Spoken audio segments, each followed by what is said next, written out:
Muito bem, pessoal. Agora vamos falar sobre os dois próximos sacramentos, que são os sacramentos de cura.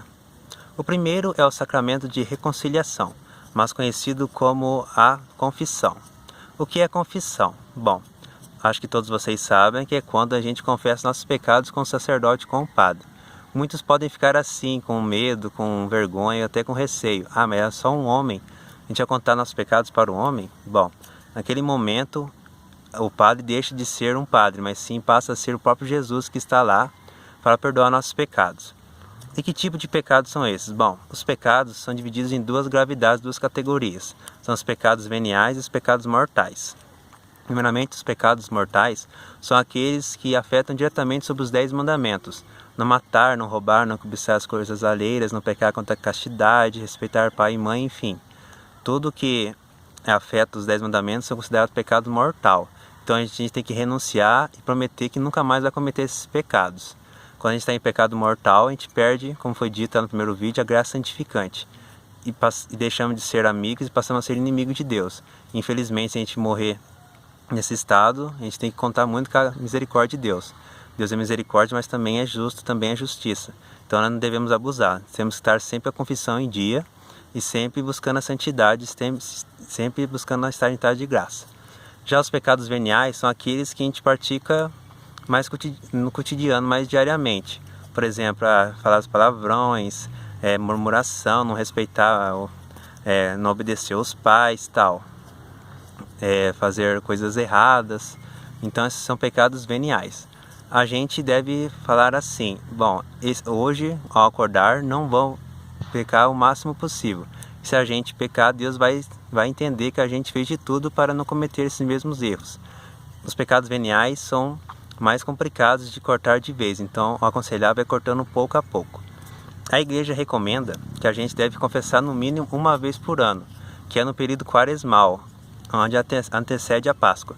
Porém, nós sabemos que isso é muito pouco. A gente tem que estar sempre buscando a confissão com o sacerdote, com o padre, para estar sempre em estado de graça, pois a gente não sabe o dia de amanhã, né? A gente pode estar aqui conversando e amanhã, infelizmente, a gente não pode estar aqui. Então, não devemos deixar para fazer hoje, fazer amanhã o que a gente pode fazer hoje, né? Então, a gente tem aconselhável sempre estar confessando, não os mesmos pecados. Não adianta nada confessar hoje e semana que vem confessar o mesmo pecado com o padre. A gente tem que estar sempre lutando, sempre perseverando para não fazer mais esses pecados, né? Então, quando a gente confessa com o padre, a gente tem que prometer que não vai mais cometer aqueles erros. A gente voltar a cair, que a gente possa cair de joelhos, que possamos levantar novamente, que Deus possa nos dar a sua mão e erguer nós novamente. Bom, e daí é muito importante a gente fazer um discernimento espiritual com o nosso padre. Mas, quando a gente peca, nossa alma é manchada, nosso corpo como se ganhasse uma ferida. Então, quando a gente confessa, essa ferida meio que se fecha, cicatriza, e essa mancha apaga um pouquinho, mas ela permanece lá, continua lá. E há duas maneiras de fechar, de estancar totalmente essa mancha, essa ferida, e apagá-la, que são chamadas de indulgências. A indulgência parcial e a indulgência plenária. A indulgência parcial é aquela que a gente realiza que a ferida quase cicatriza totalmente e a mancha quase sai, porém ela continua ainda lá. Já a indulgência plenária, ela é mais eficaz, que ela tira totalmente aquela mancha, tira totalmente aquela ferida que estava no nosso braço, por exemplo, cicatriza e não está mais o sinal. Por exemplo, assim, um exemplo que eu vou falar para vocês. Se a gente cortar um galho de uma árvore, com a indulgência plenária a gente tenta ligar novamente e ela continua lá. E com a indulgência parcial, com a indulgência plenária, esse galho é ligado novamente e se torna um só. Então, quando a gente faz a indulgência plenária, nós diminuímos nosso tempo de espera no purgatório. Por exemplo, assim, apenas um exemplo.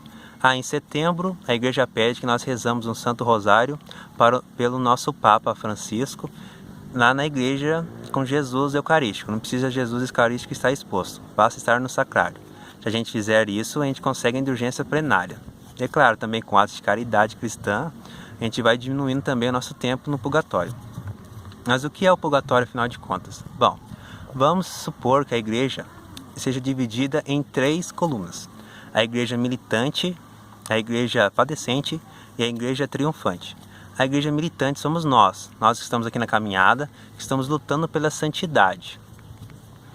Já nós somos estrangeiros aqui nessa terra, do céu de onde nós viemos e para onde nós vamos. Nós cremos nisso e essa é a nossa fé. Já a igreja padecente são os nossos fiéis defuntos, aonde eles estão lá padecendo, estão lá sendo purificados. Eles estão lá esperando. Então, quanto mais atos de caridade, quanto mais o bem e quanto mais indulgências eles cometerem aqui na terra, menor será o tempo de espera deles lá. Podem ser um dia, um ano, 1000 anos, 1 milhão de anos, enfim, a gente não sabe. Pois para entrar no reino dos céus, a gente não deve ter nenhum grão de pecado, nenhum grão do tamanho de uma mostarda, pois Deus é santo. Então, para completá-lo face a face, a gente não deve ter nenhuma mancha do pecado. Amém? Apenas os santos são arrebatados direto para o céu. E já a igreja triunfante são aqueles que estão no reino dos céus com Jesus, com toda a família celeste, todos os santos, arcanjos, querubins e serafins. Amém?